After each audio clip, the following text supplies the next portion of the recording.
జై శ్రీరామ్.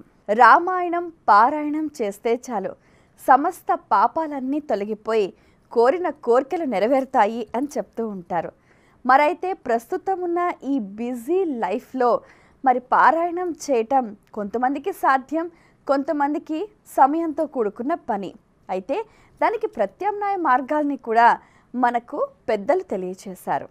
నామ రామాయణం, శుద్ధ బ్రహ్మ పరాత్పర రామ, కాలాత్మక పరమేశ్వర రామ అంటూ మొదలయ్యే ఈ నామ రామాయణాన్ని మనం ఒకసారి శ్రవణం చేస్తే చాలు రామాయణం పారాయణం చేసిన ఫలితం మనకు లభిస్తుంది. ఎందుకంటే ఈ నామ రామాయణంలో మనం గమనిస్తే రామాయణానికి సంబంధించిన ప్రతి ఒక్క ఘట్టం కూడా ఒక్కొక్క పదాల్లో మనకు స్ఫురణకు తెస్తూ ఎంతో అద్భుతంగా కొనసాగిపోతుంది. కాబట్టి సమయం పారాయణం చేయడానికి లేని వాళ్ళు నామ రామ